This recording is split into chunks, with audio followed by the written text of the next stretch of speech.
ನಮಸ್ಕಾರ ವೀಕ್ಷಕರೇ, ಶ್ರೀಗರಿ ವಾರ್ತೆಗರಿಗೆ ಸ್ವಾಗತ. ನಾನು ನಿಮ್ಮ ಗ್ರಹೇಶ್ವರ ಗಾರ್ಡಿಗೇಂದ್ರ. ಏಪ್ರಿಲ್ 15, 2026ರಂದು ಮೈಸೂರು ಜಿಲ್ಲಾ ಬಿಜೆಪಿ ಕಾರ್ಯಾಲಯ ಶ್ರೀ ರಾಜೇಂದ್ರ ಭವನದಲ್ಲಿ ಕೇಂದ್ರ ಸರ್ಕಾರ ಜಾರಿಗೆ ತರುತ್ತಿರುವ ಮಹಿಳಾ ಮೀಸಲಾತಿ ವಿಧೇಯಕ 2026 ವಿಷಯ ಕುರಿತು ರಾಜ್ಯ ಬಿಜೆಪಿ ಉಪಾಧ್ಯಕ್ಷರಾದ ಶ್ರೀಮತಿ ಮಾಳವಿಕಾ ಅವಿನಾಶ್ ರವರು, ರಾಜ್ಯ ಕಾರ್ಯದರ್ಶಿಯಾದ ಶ್ರೀಮತಿ ಲಕ್ಷ್ಮೀ ಅಶ್ವಿನ್ ಗೌಡ ರವರು, ನಿಕಟಪೂರ್ವ ರಾಜ್ಯ ಉಪಾಧ್ಯಕ್ಷರಾದ ಶ್ರೀಮತಿ ರೀನಾ ಪ್ರಕಾಶ್ ರವರು, ಮಹಿಳಾ ಮೋರ್ಚಾ ಜಿಲ್ಲಾಧ್ಯಕ್ಷರಾದ ಶ್ರೀಮತಿ ರೇಣುಕಾ ರಾಜು ರವರು ಮತ್ತು ಮೈಸೂರು ಗ್ರಾಮಾಂತರ ಮಹಿಳಾ ಮೋರ್ಚಾ ಜಿಲ್ಲಾಧ್ಯಕ್ಷರಾದ ಶ್ರೀಮತಿ ನಳಿರಾನ್ ಅವರು, ಮಹಿಳಾ ಮೋರ್ಚಾ ಪ್ರಧಾನ ಕಾರ್ಯದರ್ಶಿ ಶ್ರೀಮತಿ ಚಂದ್ರಕಲಾ ಪತ್ರಿಕಾಗೋಷ್ಠಿಯಲ್ಲಿ ಉದ್ದೇಶಿಸಿ ಮಾತನಾಡಿದರು. ನಗರಿ ಮೈಸೂರಿಗೆ ಬರೋದು ಯಾವಾಗಲೂ ಖುಷಿಯ ಸಂಗತಿ. ವಿಶೇಷವಾಗಿ ನನಗೆ ಅವಿನಾಶ್ ಮೂಲಕ ಈ ಊರಿನ ಬಗ್ಗೆ ನಂಟಿರೋದ್ರಿಂದ ಹೆಚ್ಚಿನ ಖುಷಿ. ಇವತ್ತು ಪ್ರಧಾನಮಂತ್ರಿಗಳು ಮಂಡ್ಯಕ್ಕೆ ಆಗಮಿಸಿದ್ದಾರೆ ವಿಶೇಷವಾದ ಕಾರ್ಯಕ್ರಮದಲ್ಲಿ ಭಾಗವಹಿಸೋದಕ್ಕೆ. ಅವ್ರಿಗೂ ಕೂಡ ಈ ಮೂಲಕ ನಾನು ಕನ್ನಡ ನಾಡಿಗೆ ಸ್ವಾಗತವನ್ನು ಬಯಸ್ತೇನೆ. ಇವತ್ತು ಈ ಪತ್ರಿಕಾಗೋಷ್ಠಿಯನ್ನು ನಾವು ಕರೆದಿರೋದು ನಾರಿ ಶಕ್ತಿ ವಂದನ್ ಅಧಿನಿಯಂ 2026 ಇದರ ಕುರಿತು ಒಂದಷ್ಟು ಮಾಹಿತಿಯನ್ನು ನಿಮ್ಮೊಟ್ಟಿಗೆ ಹಂಚಿಕೊಳ್ಳೋದಕ್ಕಾಗಿ. ನನ್ನ ಜೊತೆಗೆ ಬೆಂಗಳೂರಿನಿಂದ ಡಾಕ್ಟರ್ ಲಕ್ಷ್ಮೀ ಅಶ್ವಿನ್ ಗೌಡ ಇವರು ರಾಜ್ಯ ಕಾರ್ಯದರ್ಶಿ ಭಾರತೀಯ ಜನತಾ ಪಕ್ಷದ ಬಂದಿದ್ದಾರೆ. ನನ್ನ ಬಲಕ್ಕೆ ರೀನಾ ಪ್ರಕಾಶ್ ಅವರು ಬಹಳ ಹಿರಿಯ ಕಾರ್ಯಕರ್ತರು, ಭಾರತೀಯ ಜನತಾ ಪಕ್ಷದ್ದು ಮಹಿಳಾ ಮೋರ್ಚಾದ ರಾಜ್ಯ ಅಧ್ಯಕ್ಷೆ ಆಗಿದ್ದವರು, ಅದರ ಜೊತೆಗೆ ರಾಜ್ಯ ಉಪಾಧ್ಯಕ್ಷನೂ ಆಗಿದ್ದವರು, ವಕೀಲರಾಗಿದ್ದಾರೆ. ಅವರು ಕೂಡ ಇವತ್ತು ಬಂದಿದ್ದಾರೆ ವಿರಾಜಪೇಟೆಯಿಂದ. ಮತ್ತೋರ್ವ ಮಹಿಳಾ ನಾಯಕಿ ರೇಣುಕಾ, ಜಿಲ್ಲೆಯ ಮಹಿಳಾ ಮೋರ್ಚಾದ ಅಧ್ಯಕ್ಷೆ. ನಿಮ್ಮ ಹೆಸರು? ಚಂದ್ರಕಲಾ, ಜಿಲ್ಲಾ ಪ್ರಧಾನ ಕಾರ್ಯದರ್ಶಿ ಮಹಿಳಾ ಮೋರ್ಚಾ. ನಾವು 4 ಮಂದಿ ವೇದಿಕೆಯಲ್ಲಿ ಕೂರಬೇಕು ಮತ್ತು ಇವತ್ತು ವೇದಿಕೆಯಲ್ಲಿ ಹೆಣ್ಮಕ್ಳು ಮಾತ್ರ ಇರಬೇಕು ಅನ್ನೋದು ಅಪೇಕ್ಷೆ ಆಗಿತ್ತು. ನಿಮ್ಮನ್ನು ಮಾತಾಡಿಸ್ತಾ ಇದ್ದೀನಿ.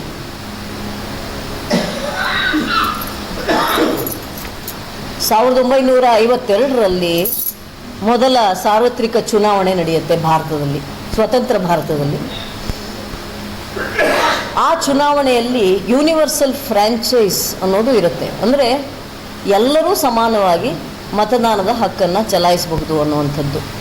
ಹೀಗೆ ಮಹಿಳೆಯರಿಗೆ ಸಮಾನವಾದ ಮತದಾನದ ಹಕ್ಕಿನ ಬಗ್ಗೆ ಚರ್ಚೆ ಕೂಡ ಆಗಲಿಲ್ಲ. ಸಂವಿಧಾನ ನಮಗದನ್ನು ಕೊಡ್ತು. ಡಾಕ್ಟರ್ ಅಂಬೇಡ್ಕರ್ ಅವರ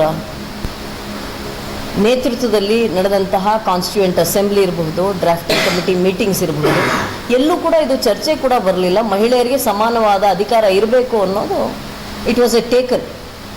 ನಮ್ಮ ನಾಳಿದ ಬ್ರಿಟಿಷರ ದೇಶದಲ್ಲಿ ಕೂಡ ಮಹಿಳೆಯರಿಗೆ ಮತದಾನದ ಹಕ್ಕು ಬರೋದಕ್ಕೆ ಬಹಳ ತಡವಾಯಿತು. ಅಮೆರಿಕಾದಲ್ಲಿ ಸುಮಾರು 200 ವರ್ಷಗಳೇ ಕಾಯಬೇಕಾಯಿತು ಹೆಣ್ಮಕ್ಳು ಮತದಾನದ ಹಕ್ಕನ್ನು ಪಡ್ಕೊಳ್ಳೋಕ್ಕೆ. ಹಾಗಿರುವಾಗ ಭಾರತದಲ್ಲಿ ನಮಗೆ ಮೊದಲ ಚುನಾವಣೆಯಲ್ಲೇ ಮತದಾನದ ಹಕ್ಕಿತ್ತು. ಇದು ನಮ್ಮೆಲ್ಲರಿಗೆ ಹೆಮ್ಮೆಯ ಸಂಗತಿ. ಆದರೆ ಚುನಾವಣಾ ರಾಜಕೀಯದಲ್ಲಿ ಮಹಿಳೆಯರ ಭೂಮಿಕೆ ಅಂತ ತೆಗೆದುಕೊಂಡಿದ್ದರೆ ಅದು ಬಹಳ ಕಡಿಮೆ ಪ್ರಮಾಣದಲ್ಲಿತ್ತು. ಇದು ಎಲ್ರಿಗೂ ಗೊತ್ತಿರುವಂತಹ ಸತ್ಯ. 1989ರಲ್ಲಿ 90ರಲ್ಲಿ ಈ 33% ಮಹಿಳೆಯರಿಗೆ ಪಂಚಾಯತಿ ಜಿಲ್ಲಾ ಪಂಚಾಯತಿ ಇರಬಹುದು, ಗ್ರಾಮ ಪಂಚಾಯತಿ ಇರಬಹುದು, ಹೀಗೆ ಸ್ಥಳೀಯ ಸಂಸ್ಥೆಗಳು, ಲೋಕಲ್ ಬಾಡೀಸ್ ಅಂತ ಯಾವುದನ್ನು ಕರಿತೀವಿ, ಪುರಸಭೆ, ನಗರಸಭೆ, ಇದರಲ್ಲೆಲ್ಲ ಬರಬೇಕು ಅನ್ನುವ ಚರ್ಚೆಯಾಗಿ ತದನಂತರದಲ್ಲಿ ಅದಕ್ಕೂ ಕಾನೂನು ರೂಪುಗೊಂಡು ಮಹಿಳೆಯರಿಗೆ 33% ಮೀಸಲಾತಿಯನ್ನು ಪಂಚಾಯತಿಗಳಲ್ಲಿ ನೀಡಲಾಯಿತು. ಬಿಟ್ಟು ಹೋಗಿದ್ದು ವಿಧಾನಸಭೆ ಮತ್ತು ಲೋಕಸಭೆ, ಅಂದರೆ ಪಾರ್ಲಿಮೆಂಟ್ ಮತ್ತು ವಿಧಾನಸಭೆಗಳು ಮಾತ್ರ. ಇದರ ಬಗ್ಗೆ ಅನೇಕ ಸರ್ತಿ ಚರ್ಚೆ ನಡೆದಿದೆ. ಆದರೆ ಪ್ರತಿ ಸರ್ತಿಯೂ ವಿರೋಧದ ಮಧ್ಯೆ ಈ 33% ಮಹಿಳೆಯರಿಗೆ ವಿಧಾನಸಭೆ ಇರ್ಬೋದು, ಲೋಕಸಭೆಯಲ್ಲಿರ್ಬೋದು, ಇದು ಮೀಸಲಾತಿ ಸಾಧ್ಯವಾಗಿಲ್ಲ. ಪ್ರಧಾನಿ ನರೇಂದ್ರ ಮೋದಿಯವರು 2014ರಲ್ಲಿ ಈ ದೇಶದ ಪ್ರಧಾನಿಯಾದಾಗ ಮಹಿಳೆಯರನ್ನು ವಿಶೇಷವಾಗಿ ಅವರನ್ನು ಶೈಕ್ಷಣಿಕವಾಗಿ, ಸಾಮಾಜಿಕವಾಗಿ ಆರೋಗ್ಯದ ದೃಷ್ಟಿಯಿಂದ ಆರ್ಥಿಕವಾಗಿ ಸಬಲಗೊಳಿಸಬೇಕು ಅನ್ನುವ ಕಾರಣಕ್ಕೆ ಅನೇಕ ಕಾರ್ಯಕ್ರಮಗಳನ್ನು ತಂದಿದ್ದಾರೆ. ಅದು ಎಲ್ಲರೂ ಇದು ಒಬ್ಬ ಪ್ರಧಾನಿಯ ವಿಚಾರನ, ಪ್ರಧಾನಿ ಮಾತಾಡುವ ವಿಚಾರನ ಅಂತ ಹುಬ್ಬಾರಿಸಿದಂತಹ ಸ್ವಚ್ಛ ಭಾರತ್ ಮೂಲಕ ಶೌಚಾಲಯಗಳ ನಿರ್ಮಾಣ ಇರಬಹುದು, ಯಾಕೆಂದರೆ ಅದು ಮಹಿಳೆಯರ ಗೌರವಕ್ಕೆ ಸಂಬಂಧಪಟ್ಟಿತ್ತು, ಅದಿರಬಹುದು, ಅಥವಾ ಶಿಕ್ಷಣದ ವಿಚಾರದಲ್ಲಿ ಬೇಟಿ ಬಚಾವ್ ಬೇಟಿ ಪಢಾವ್ ಏನು ಕಾರ್ಯಕ್ರಮವನ್ನು ತಂದರು.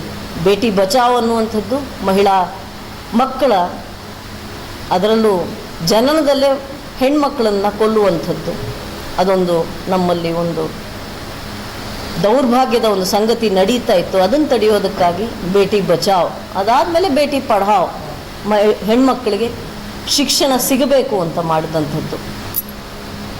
ಹೀಗೆ ಹಲವು ಯೋಜನೆಗಳನ್ನು ತಂದರು. ವಿಶೇಷವಾಗಿ ಕರ್ನಾಟಕದ ಬಗ್ಗೆನೇ ಮಾತಾಡಬೇಕು ಅಂತಂದರೆ ಈ 33% ಮೀಸಲಾತಿ ಏನಿತ್ತು, ಯಡಿಯೂರಪ್ಪನವರ ಸರ್ಕಾರ ಬಂದಾಗ 2008ರಲ್ಲಿ ಆ 33ಅನ್ನು 50 ಮಾಡಿದ್ರು ಅವರು.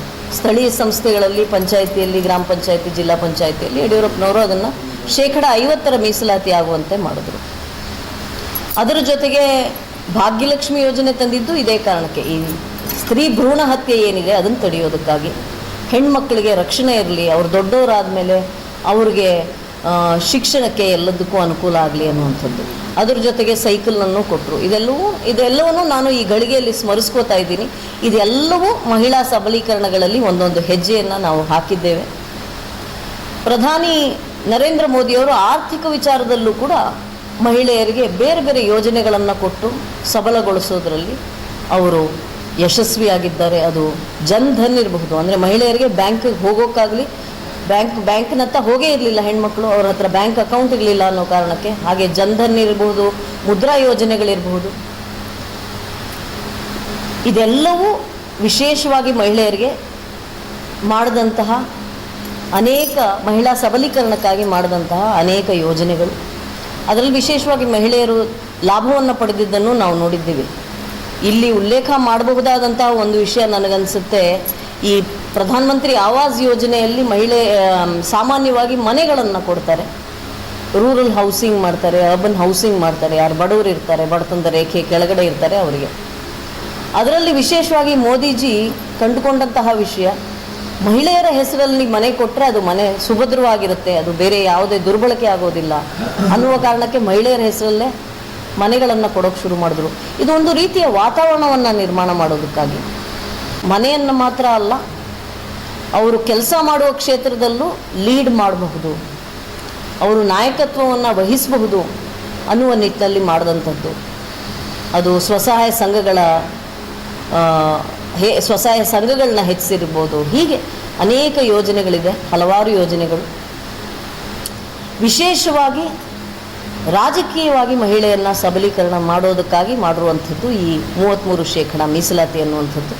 2023ರಲ್ಲೇ ಕಾನೂನು ಬಂತು. ಆದರೆ ಅದರ ಒಂದು ಷರತ್ತಿತ್ತು, ಈ ಜನಗಣತಿ ಏನಿದೆ, ಸೆನ್ಸಸ್ ಮುಗಿದ ನಂತರ ಡಿಲಿಮಿಟೇಷನ್ ಆದಮೇಲೆ ಮಹಿಳಾ ಮೀಸಲಾತಿ ಜಾರಿ ಆಗಬೇಕು ಅನ್ನುವಂಥದ್ದು. ಆದರೆ ನೀವು ಈಗಾಗಲೇ ನೋಡ್ತಾ ಇರೋ ಹಾಗೆ 21ರಲ್ಲಿ ಜನಗಣತಿ ಮಾಡೋಕ್ಕೆ ಸಾಧ್ಯ ಆಗಲಿಲ್ಲ. 11ರಲ್ಲಾಗಿತ್ತು, 21ರಲ್ಲಿ ಮಾಡೋಕ್ಕಾಗಲಿಲ್ಲ ಕೋವಿಡ್ನ ಕಾರಣಕ್ಕೆ. ಅದು ಮುಂದಕ್ಕೆ ಹೋಯಿತು. ಈಗ 27ರಲ್ಲಾಗುತ್ತೆ ಅನ್ನೋದು ನಮಗಿರೋ ಬಂದಿರುವಂತಹ ಮಾಹಿತಿ. 29ರ ಸಾರ್ವತ್ರಿಕ ಚುನಾವಣೆ ಏನಿದೆ, ಲೋಕಸಭಾ ಚುನಾವಣೆ, ಅದರೊಳಗೆ ಇದು ಮುಗಿಯೋದು ಕಷ್ಟ ಇದೆ ಅನ್ನೋ ಕಾರಣಕ್ಕೆ ಈ ವಿಶೇಷ ಸದನವನ್ನು, ವಿಶೇಷ ಅಧಿವೇಶನವನ್ನು ಪ್ರಧಾನಮಂತ್ರಿ ನರೇಂದ್ರ ಮೋದಿಜಿಯವರು 16, 17, 18ಕ್ಕೆ ತಂದಿದ್ದಾರೆ. ಈ 3 ದಿನಗಳ ಕಾಲ ನಾರಿ ಶಕ್ತಿ ವಂದನ್ ಅಧಿನಿಯಂ 2026 ಇದು ಚರ್ಚೆಯಾಗಲಿದೆ ಮತ್ತು ಇದು ಕಾನೂನಾಗಲಿದೆ. ಈಗಾಗಲೇ 543 ಸೀಟ್ ಇದೆ ಪಾರ್ಲಿಮೆಂಟಲ್ಲಿ, ಲೋಕಸಭೆಯಲ್ಲಿ. ಅದನ್ನು ಹೆಚ್ಚಿಸಿ 816 ಮಾಡ್ತಾ ಇದ್ದಾರೆ. ಹಾಗೆ ಮಾಡಿದಾಗ 1/3 ಹೆಚ್ಚಿಸಿದಾಗ ಈಗಾಗಲೇ ಸಹಜವಾಗಿ ಅಧಿಕಾರದಲ್ಲಿರುವಂತಹ ಪುರುಷರಿಗೂ ಇರಿಸುಮುರುಸಾಗಬಾರ್ದಲ್ಲ, ಅವರು ತಮ್ಮ ಜಾಗ ಹೋಗ್ತಾ ಇದೆ ಅನ್ನುವ ಭಾವನೆ ಅವ್ರಿಗೂ ಬರಬಾರ್ದು. ಮತ್ತು ಸೀಟ್ಗಳನ್ನು ಹೆಚ್ಚಿಸುವ ಅನಿವಾರ್ಯತೆಯೂ ಇದೆ. ಸಹಜವಾಗಿ ಜನಸಂಖ್ಯೆ ಜಾಸ್ತಿ ಆಗಿರೋದ್ರಿಂದ. ಹಾಗಾಗಿ 816 ಮಾಡಿದಾಗ ಅದರಲ್ಲಿ 33% ಮಹಿಳೆಯರಿಗೆ ಮೀಸಲಾತಿ ಇರುತ್ತೆ ಅನ್ನುವಂತಹ ಕಾನೂನನ್ನು ಹೊರಟಿದ್ದಾರೆ. ಇದು ಸಂಭ್ರಮದ ಕ್ಷಣ. ಭಾರತದ ಮಹಿಳೆಯರಿಗೆ ಮಾತ್ರ ಅಲ್ಲ, ಕನ್ನಡ ಮಹಿಳೆಯರಿಗೆ ಮಾತ್ರ ಅಲ್ಲ, ವಿಶ್ವದ ಎಲ್ಲ ಮಹಿಳೆಯರಿಗೂ ಅಂತ ನಾನು ಅಂದ್ಕೋತೀನಿ. ಪ್ರಾಯಶಃ 21ನೇ ಶತಮಾನದ ಅತ್ಯಂತ ಪ್ರಮುಖ ನಿರ್ಣಯಗಳಲ್ಲಿ ಇದೊಂದಾಗಿರುತ್ತೆ ಅಂತ ನಾನು ಅಂದ್ಕೋತೀನಿ. ವಿಶ್ವದ ಅನೇಕ ಮುಂದುವರೆದ ದೇಶಗಳಲ್ಲಿ ಈ ರೀತಿಯ ಮೀಸಲಾತಿ ಮಹಿಳೆಯರಿಗಿಲ್ಲ. ಪ್ರಧಾನಮಂತ್ರಿ ಅವರ ಕನಸಿನ ಭಾರತ 2047ರ ವಿಕಸಿತ ಭಾರತ ಏನಿದೆ, ಅಂದರೆ ಸಮೃದ್ಧ ಭಾರತ, ವಿಕಸಿತಗೊಂಡಿರುವಂತಹ ಭಾರತ, ಡೆವಲಪ್ಡ್ ನೇಷನ್ ಅಂತ ಯಾವುದನ್ನು ಕರಿತೀವಿ, ಆ 47ರಲ್ಲಿ ವಿಮೆನ್ಸ್ ಡೆವಲಪ್ಮೆಂಟ್ಗಿಂತ ವಿಮೆನ್ ಲೆಡ್ ಡೆವಲಪ್ಮೆಂಟ್ ಆಗಬೇಕು ಅನ್ನೋದು ಅವರ ಒಂದು ವಿಷನ್. ವಿಮೆನ್ಸ್ ಡೆವಲಪ್ಮೆಂಟ್ ಅನ್ನೋದು ಮಹಿಳಾ ಸಬಲೀಕರಣ, ವಿಮೆನ್ ಲೆಡ್ ಡೆವಲಪ್ಮೆಂಟ್ ಅನ್ನೋದು ನಮ್ಮ ದೇಶದ ಅಭಿವೃದ್ಧಿಯಲ್ಲಿ ಮಹಿಳೆಯರು ನಾಯಕತ್ವವನ್ನು ವಹಿಸಬೇಕು ಅನ್ನುವಂಥದ್ದು. ಹಾಗಾಗಿ ಎಲ್ಲರ ಸಹಯೋಗದೊಂದಿಗೆ ಇದು ನಡೆಯುತ್ತೆ ಅನ್ನುವ ವಿಶ್ವಾಸ ನಮಗಿದೆ. ವಿಶೇಷವಾಗಿ ರಾಜಕೀಯ ಪಕ್ಷಗಳು ಇದರಲ್ಲಿ ರಾಜಕಾರಣ ಮಾಡಬಾರದು ಅನ್ನೋದು ನಮ್ಮ ಅಪೇಕ್ಷೆ ಕೂಡ, ನಿರೀಕ್ಷೆ ಕೂಡ. ಮಹಿಳೆಯರಾಗಿ ರಾಜಕೀಯವಾಗಿ ಭಿನ್ನಾಭಿಪ್ರಾಯಗಳಿರಬಹುದು, ಆದರೆ ಮಹಿಳಾ ಮೀಸಲಾತಿಯ ವಿಷಯದಲ್ಲಿ ಎಲ್ಲರೂ ಒಕ್ಕೊರಲಿನಿಂದ ಈ ಕಾಯ್ದೆ ಜಾರಿಯಾಗುವಂತೆ ಎಲ್ಲರೂ ಶ್ರಮಿಸಬೇಕು ಅನ್ನುವಂಥದ್ದು ನಮ್ಮೆಲ್ಲರ ಅಪೇಕ್ಷೆ, ನಿರೀಕ್ಷೆ. 16ನೇ ತಾರೀಕು, 17ನೇ ತಾರೀಕು, 18ನೇ ತಾರೀಕು ಈ ವಿಶೇಷ ಸದನ ಇಡೀ ದೇಶದಲ್ಲಿ ಸಂಭ್ರಮದ ವಾತಾವರಣವನ್ನು ನಿರ್ಮಾಣ ಮಾಡಿದೆ. ಸುಮಾರು 77 ವರ್ಷಗಳ ಕಾಲ ಮಹಿಳೆಯರು ಕಾದಂತಹ ಒಂದು ಕ್ಷಣ, ಅಮೃತ ಘಳಿಗೆ ಅಂತ ಹೇಳಬಹುದು. ರಾಜಕಾರಣದಲ್ಲಿ ಅವಕಾಶವನ್ನು ಗಳಿಸ್ಕೊಳ್ಳೋದು ಅನ್ನುವಂಥದ್ದು ಸಾಮಾನ್ಯದ ಕೆಲಸ ಅಲ್ಲ. ಪುರುಷ ಪ್ರಧಾನವಾಗಿ ಅದು ನಡ್ಕೊಂಡು ಬಂದಿದೆ. ವಿಧಾನಸಭೆ, ಲೋಕಸಭೆಯ ವಿಷಯದಲ್ಲಿ ಅನೇಕ ಜನ ಮುಖ್ಯಮಂತ್ರಿಗಳು, ನಮ್ಮಲ್ಲಿ ಪ್ರಧಾನಮಂತ್ರಿನೂ ಇದ್ದಿದ್ದಾರೆ. ಆದರೆ ಅದೆಲ್ಲ ವ್ಯಕ್ತಿ ವಿಶೇಷ ಅಷ್ಟೆ. ಒಟ್ಟಾರೆ ಮಹಿಳೆಯರಿಗೆ ಅವಕಾಶಗಳು ಬಂದಿದೆಯಾ ಅಂದರೆ ಅದು ಕಡಿಮೆನೇ. ಹಾಗಾಗಿ ಇನ್ನು ಮುಂದೆ ಅದು ರಾಜಕೀಯ ಪಕ್ಷಗಳಿಗೆ ಒಂದು ರೀತಿಯ ಕಂಪಲ್ಷನ್ ಆಗಿಬಿಡುತ್ತೆ, ಕೊಡಲೇಬೇಕಾಗತ್ತೆ. ಸೀಟ್ ರಿಸರ್ವ್ ಆದಮೇಲೆ ಕೊಡಲೇಬೇಕಾಗುತ್ತೆ. ಹಾಗಾಗಿ ಈ ಸಂಭ್ರಮದ ಕ್ಷಣದಲ್ಲಿ ನಿಮ್ಮೆಲ್ಲರನ್ನ ಮಾತನಾಡಿಸೋದಕ್ಕಾಗಿ ನಾವು ಬಂದಿರೋದು. ನಮಗೆ ಭಾಳ ಖುಷಿಯ ಸಂಗತಿ ಇದೆ. ವಿಶೇಷವಾಗಿ ಭಾರತೀಯ ಜನತಾ ಪಕ್ಷದ ವತಿಯಿಂದ ಸುಮಾರು 11ನೇ ತಾರೀಕಿಗೆ ಪ್ರಾರಂಭ ಆಗಿದೆ. ಈ ಒಂದು ವಾರಗಳ ಕಾಲ ಅನೇಕ ಕಾರ್ಯಕ್ರಮಗಳನ್ನು ನಾವು ಜನಜಾಗೃತಿಯ ದೃಷ್ಟಿಯಲ್ಲಿ ಕಾರ್ಯಕರ್ತರು ಕೂಡ ನಮ್ಮೊಟ್ಟಿಗೆ ಸಂಭ್ರಮಿಸುವ ದೃಷ್ಟಿಯಲ್ಲಿ ಮಾಡ್ತಾ ಇದ್ದೀವಿ. ಅದರಲ್ಲಿ ಕೆಲವೊಂದನ್ನು ನಾನು ನಿಮಗೆ ತಿಳಿಸ್ತೀನಿ. ಮಹಿಳಾ ಸಮ್ಮೇಳನಗಳು, ನಾರಿ ಶಕ್ತಿ ಸಮ್ಮೇಳನ, ಇದು 11ರಿಂದ 16 ಏಪ್ರಿಲ್ವರೆಗೂ